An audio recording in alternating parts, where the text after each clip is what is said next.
Hi everybody. So I wanted to make a video to talk about what we learned recently about our Coleman propane lanterns. So we have, I think, 5 of these lanterns, and most of them were pretty dim. We had some that were brighter than others, and did some different experiments, and ultimately found that cleaning the orifice for the fuel line is what made the biggest difference. So I just wanted to show you how to disassemble one of these, a few things I've learned along the way, how to clean that orifice and put it back together. It's actually pretty simple. So tools, Phillips head screwdriver, let's see what size this turned out to be, a 7/32 socket. That's actually for the orifice itself. And a pair of pliers or channel locks. And then I am going to clean it. I'll use some acetone. You could probably use any type of solvent. I found acetone worked well. Actually, not even sure if you need to use the solvent. I can also pick it out with I used the tip of a screw that almost had like a little wire burr on it. But you can try to find a little fine piece of wire or anything just to clean it out. And I'll show you that when we get to that point. And so I did use just a finer pair of pliers to hold that. And this particular lantern also has a mantle that has been broken. So we'll replace that while we're there. So Colin, why don't you give a close-up of this? You can see the mantles are a Coleman number 95. So if we ever run out of those, you can just get the Coleman number 95, and that's the replacement for this lantern. So let me actually show you close-up. Kyle, if we can get close-up here. So the tiny tube that goes up is actually where the propane goes through the valve, and the larger tube is the air intake, and the small tube is the propane intake, and they mix up top, and the flame actually comes down from the top of this. So the orifice is actually at the top of the small tube. And so what we're trying to do is just get to that, and you'll see when we get it all apart how we get to that, and again, we'll clean that out. So with that, we'll get started. So you take off the top thumb screw. Now these pieces all come apart separately, but there's a way when you take this handle, this wire handle, you can actually hook it into this metal frame, and we'll do that when we put it back together. And when that's the situation, you can actually pull all this off together. So for now, we'll take it apart. So you take the top piece out. Careful working with obviously the glass globe, the metal frame. If the mantle, so this piece, if that's still connected, just work very carefully around it. Obviously this one's disconnected, so we'll put a new one on, but that will be trash.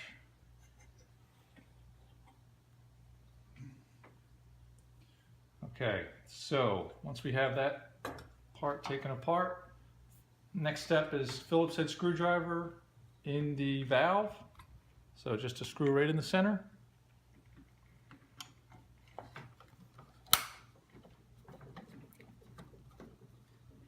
That screw comes all the way apart. And at that point, the handle can just pull right out. So the handle disconnects. The next step is, oh, I forgot to mention a tool, one of the tools. So a 3/8 inch wrench. I like using the box end for this location. So you can see the screw right in the center. So we just need to take that all the way out. That connects the upper part actually down into that valve body. What I found is on each of these, that screw's been fairly tight, almost like there's a little bit of corrosion or something, but work that all the way out.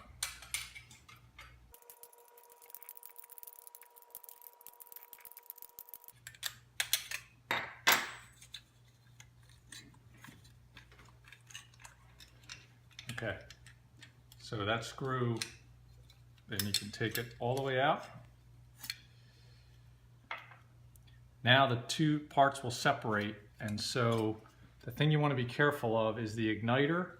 So this wire loop with the ceramic base right here, be careful not to damage it. And so the idea here is you really just need to get to the tip of this fuel line. And so you can work them apart a little bit. I haven't actually found a way. I can get this all the way off, Again, be careful with the igniter, not to damage it. This piece can come all the way off, and I have not been able to figure out with the valve how to get these two pieces disconnected, but you really don't need to. So at this point, again, the very tip has the orifice for the fuel, and so just take a pair of pliers or channel locks. I imagine that's a pretty thin tube, so you don't need to grab it very hard. You just don't want it to spin inside the valve. So just hold that, and again, the 7/32 socket right onto the orifice, and that'll just unscrew right out. They have not been super tight. And if you hold the orifice up to the light, you can see a very tiny hole. This one actually I can't see anything through right now. Probably, I know you can't see that in the camera. But that's really what we're trying to clean out. So that's been the restriction in each of the first three I've done. So I'm fairly certain it's going to be the common way to fix each one of these. So again, small piece of wire.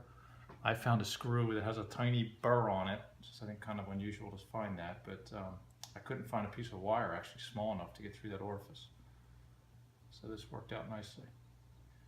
So you really just want to clean out. I think what happens and why these get plugged is propane, which is what these run on. Obviously, not obviously, but obviously they run on propane, but propane sometimes has some heavy oils in it that don't get separated. I think it's part of the refining process. And this is my guess is what's happening is just those heavy oils sometimes just get carried through with the fuel. They get on that orifice, and just as hot as the lantern is, I don't know if chemically they actually cook, but they make some ash, and that leads to significant restriction. So again, I'm using a little acetone. I'm not sure if that's required or if what I just did with the wire may be sufficient, but I figured since I have it apart, you could probably use any kind of solvent. Nail polish removers used to use acetone, so if you don't have anything else, you can get some of the older nail polish remover. I think anymore they don't use the ones with acetone, but maybe you can still find it. And I just soaked it in there for 15-20 seconds. Didn't have to do a whole lot. And again, this really just came from the experience I had with the first few doing them. It worked out really nice. And so if that loosened up anything more, again, I use this screwed. I can feel it going into the orifice. And now I can easily see through the hole. Actually, on the first few I did, I could see through the orifice fine, so I didn't think anything was wrong. But I went ahead and did this procedure anyway, just thinking, well, I got it apart. And after I had it all together, it made a huge difference. So it was just one of the experiments I was doing, and it turned out to be the one that had the biggest effect. So you may not think you're doing anything, but when you actually light it, you'll see a big difference. So that's really as simple as that. What I'll do is put this back together. So again, the orifice back in the same place.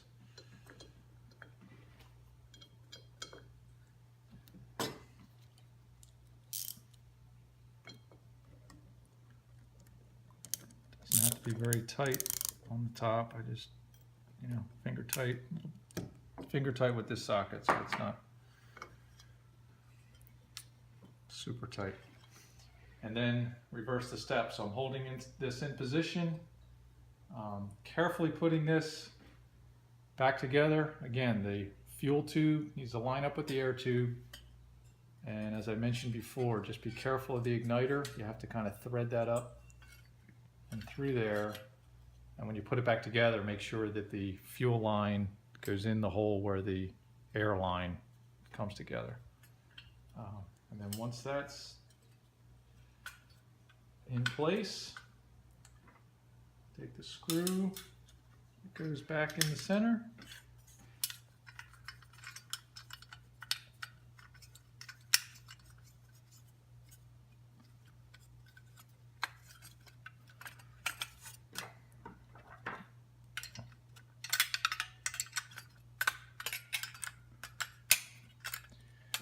3/8 wrench.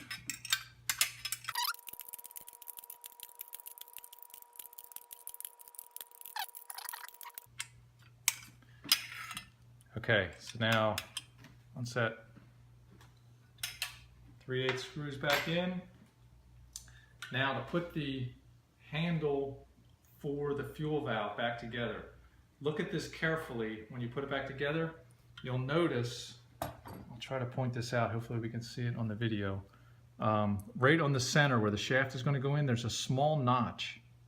I'm sure we can't see here, but you'll notice it when you look inside that fuel line. There's a little notch, and that'll line up with a little tab that's on the valve shaft piece right here. Again, probably difficult to see, but just note that. So when you're putting it back together, make sure you get those lined up, and they line up, go back together, and you'll feel it engage. And then the Phillips head screw back in the middle.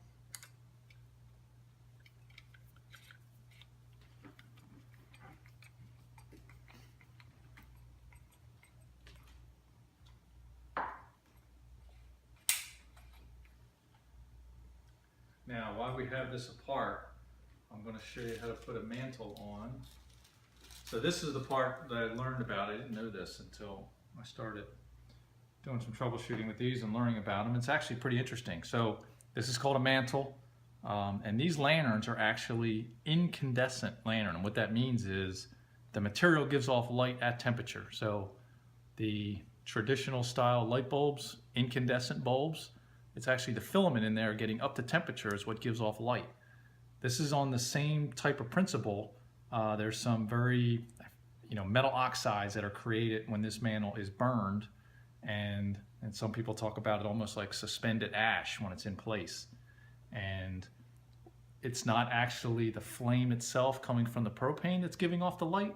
The flame is heating the mantle, and the mantle, then being an incandescent material, will give off the light. So that's why we had low light, is because we had low temperature. And the reason we had low temperature is because we had a low flow of propane to the burner. While this is apart, I should have mentioned this as well. You can take a look at the screen at the very top. I found that all of them have been cleaned so far, but some people have talked about needing to clean that also to get maximum flow. But these all look pretty good. I didn't even bother wire brushing them or anything. So the way these get put on, it's supposed to be just top and bottom. These tabs is connected to a wire, and you get them around this section, and then you just pull this plastic piece off. I haven't found that plastic piece, to be honest with you. It'd be very useful. It's almost like it comes off, and then I just take the wire directly and make sure it's worked around there nicely. So again, top and bottom. Hook it over there. Now, this is, like I said, people talk about to make these pretty rugged. Not that they're ever really rugged. From what I read, a lot of people have problems with them breaking, with handling. They spend some time making sure it's not twisted, top to bottom, and that things line up pretty decent. And then you burn this. So this is the pre-burn.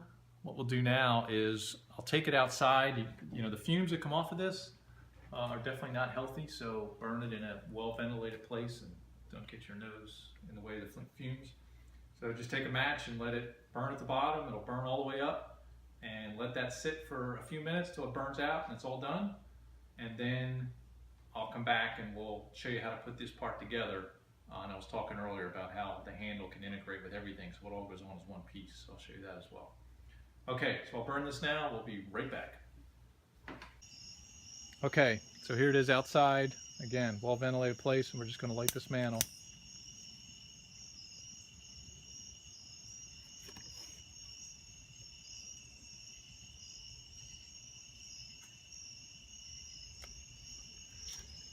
And I think my understanding is this is actually when these metal oxides are getting created as this burns.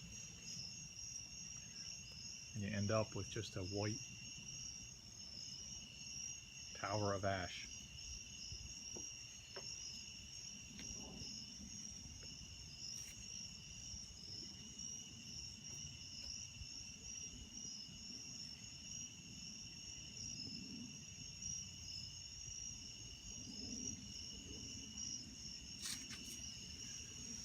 burns in just about a minute, but you'll see some of the smoke coming off for maybe a few minutes. So I usually just, if you're outside, if you're camping, you can just put the globe right back on once the major part of the smoking stopped. Some people talk about really even once you've done that burn for the next 30 minutes when it's lit, it'll continue to form the best ash. Okay, so we'll come back inside and I'll show you how to put everything back together. Okay, so had all the pieces we took apart individually, and I wanted to show you when you put it back together. If you put it back together, these can all be put together as one assembly, so you can deal with it together instead of the individual pieces, which I think is a better way to do it. Probably less chance of things breaking the next time it comes apart. So if you start with the cage, put the globe in the cage, and notice the top of the cage has the loops in the wire. If you line those loops up with the holes in this cap, then when the handle goes on, it'll go through both of them.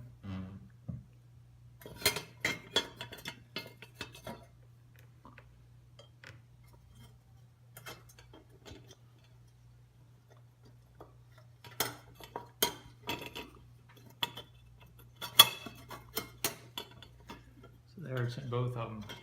Now this whole assembly works together. So we just put that whole thing back together as one piece, and the next time you take it apart, you take the top screw off and this whole piece comes apart together. So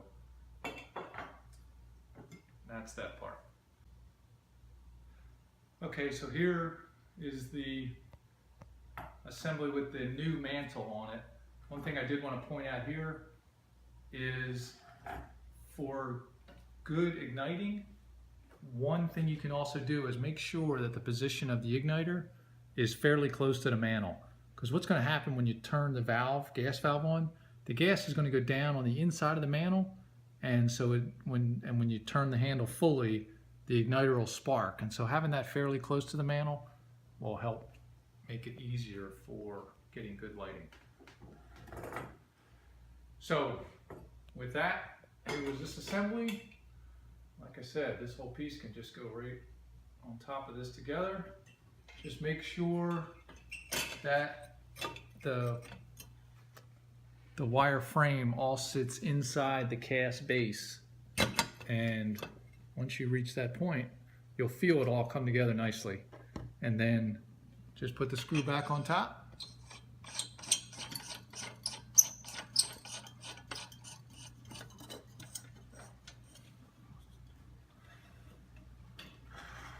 That's it, it's all done. So hopefully this one will react just like the previous three, which all showed dramatic improvement in the light output after that orifice was cleaned out. So, okay, so here we are outside with the lantern we just worked on. I'm going to turn it on, turn that handle. You can see it came right on. I did want to point out, this thing's so bright it's almost tough to tell, but when you look at them, if the mantle is brighter up top than down bottom, that can be an indication that you're not getting full gas flow. What I noticed on the ones that were dim is they'd be really bright up top and the lower third or 2/3 are pretty dull. So this was a good indication that now that you see the whole thing being fairly uniformly lit, that the lantern's getting full power.